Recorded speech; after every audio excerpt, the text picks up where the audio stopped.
आज का दिन बड़ा सुनहरा था। घर के सभी सदस्य आज अपने अपने काम में लगे हुए थे। किसी को किसी से बात करने की फुर्सत भी नहीं थी। सभी अपने अपने काम की तरफ दौड़ते भागते जा रहे थे।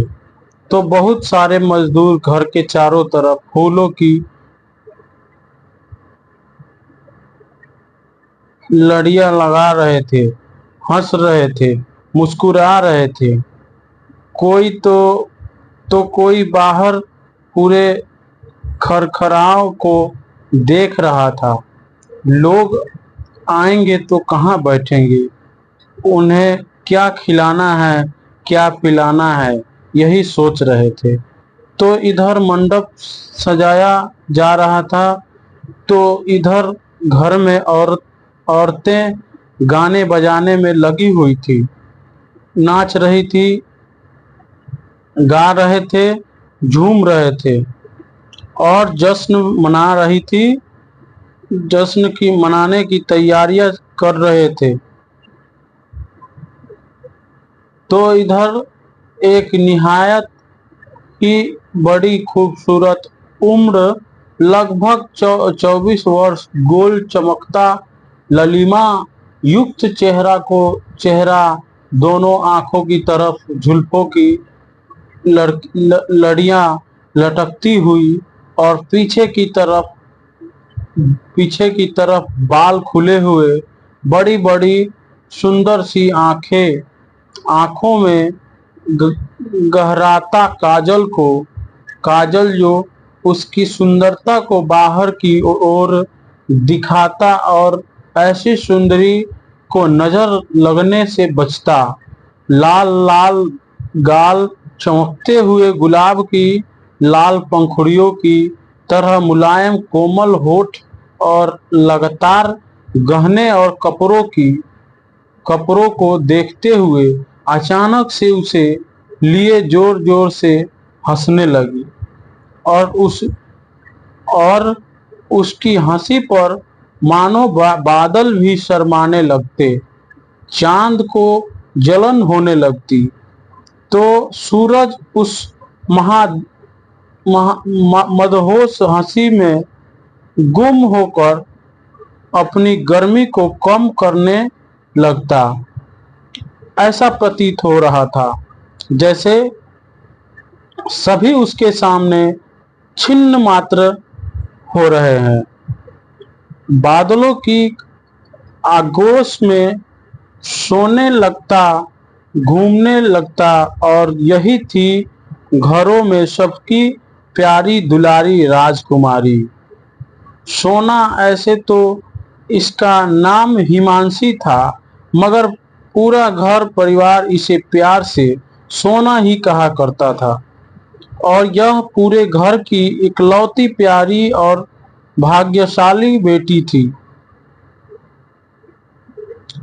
कहते हैं कि इसके आने से पहले इसके घर वालों ने काफी गरीबी देखी थी, जिससे वो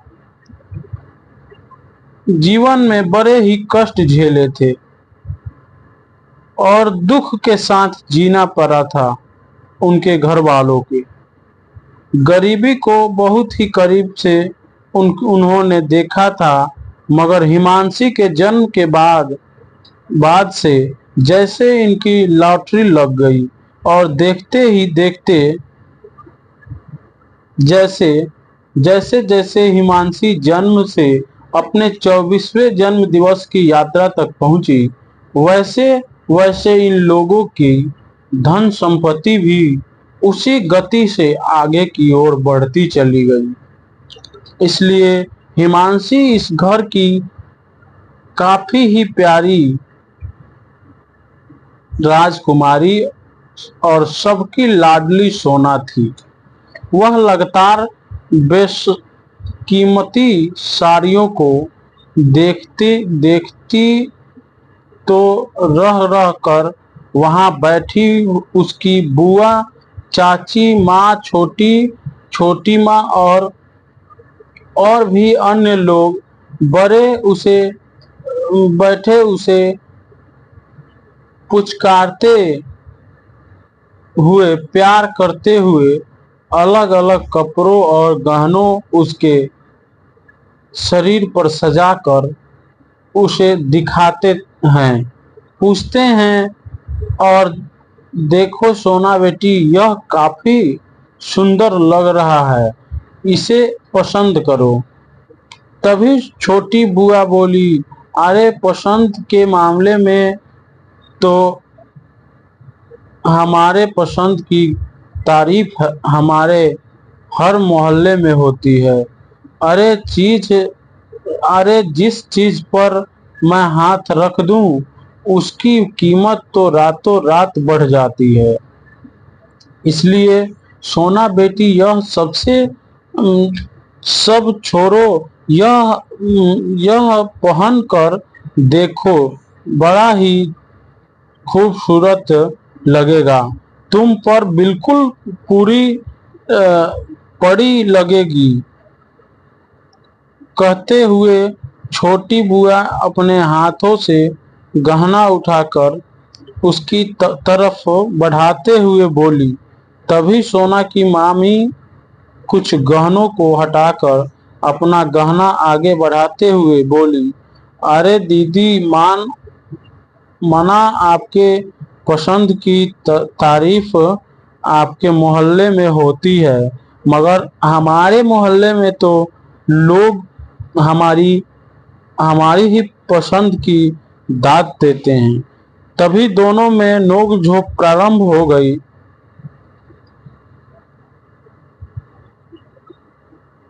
तभी दोनों में नोक-झोंक प्रारंभ हो गई। अरे तुम क्या जानो, हमारा उठना बैठना रोज का फैशन डिजाइनरों के साथ ही होता है, और तुम मुझे पसंद नापसंद समझाओगी। अरे मैंने ना जाने कितने को अपना पसंद पहनाकर स्टार और बना दिए। उसकी बातों को काटते हुए मामी बोली, हाँ दीदी जी, आपने ठीक ही कहा, दूसरों को स्टार बना तो दिए मगर खुद स्टार बन ना सके। हा हा हा हा हा कहते हुए, ठहाके लगाते हुए वहां मौजूद सभी लोग हंसने लगे। भले ही आपका उठना बैठना फैशन डिजाइनरों के साथ होता होगा, मगर हमारा उठना बैठना तो घर का काम काज संभालने वाले और घर और परिवार को समय देने वाली औरतों में ही है, तो हमारी पसंद तो परिवार के लायक ही होगी ना। तभी बुआ उठते हुए मुंह ऐंठते हुए बोली, तो ठीक है, जब तुम लोगों को अपना ही पसंद करना था तो मुझे क्यों बुलाया यहाँ। कहते हुए गुस्से में उठकर जाने लगी मुंह ऐंठते हुए। तभी सोना हाथ पकड़कर उसे बैठाते हुए बोली, अरे बुआ, इतनी जल्दी गुस्सा क्यों हो जाती हो। अरे मैं आपके भी पसंद की पहनूंगी, इनके भी पसंद की पहनूंगी, माँ के पसंद की भी पहनूंगी और खुद के पसंद की भी पहनूंगी। कहते हुए उसने उन्हें दोबारा बैठाया। बुआ हंसते हुए बोली, सच कहूँ तो बेटी, तुम्हें किसी की नजर ना लगे। तुम जितनी खूबसूरत हो उतनी ही खूबसूरत, हंसमुख और अच्छी भी हो। कहते हुए तो वो बैठकर गहने देखने लगी। तभी भाभी मुस्कुराते हुए बोली, क्यों, सबकी पसंद की पहनोगी और उनके पसंद की। कहते हुए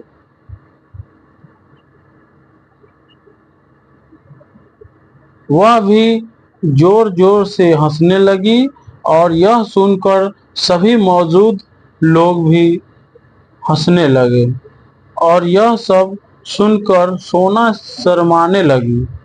क्रमशः अगले भाग में यानी दूसरा पार्ट में आपको हम सुनाएंगे। और आपसे ये है मेरा कहना है कि मेरे मंटू कुमार पाठक चैनल को आप देखिए। और ये कहानी मैं ऐसे बनाया हूँ, अभी तो मुझे मेरे से मतलब समझिए कि मैं अभी नया हूँ और बनाने भी मेरे को नहीं आता, तो मैं ये पहला एक एपिसोड डाला हूँ। और आप देखिए आगे कहानी और ज़्यादा इंटरेस्टिंग है। और अगर आपको अच्छा लगे तो हमारे चैनल को सब्सक्राइब करें। और हर रोज़ एक कहानी मैं अपलोड करता रहूँगा। एक कहानी का पार्ट इस कहानी का पार्ट मैं अपलोड करता रहूँगा।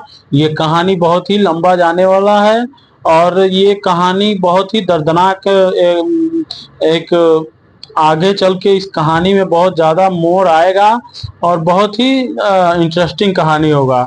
इसलिए आप सभी से मेरा विनती यही है कि आप सभी मेरे को सहयोग करें और मेरे चैनल को सब्सक्राइब करें, लाइक करें और कमेंट करें।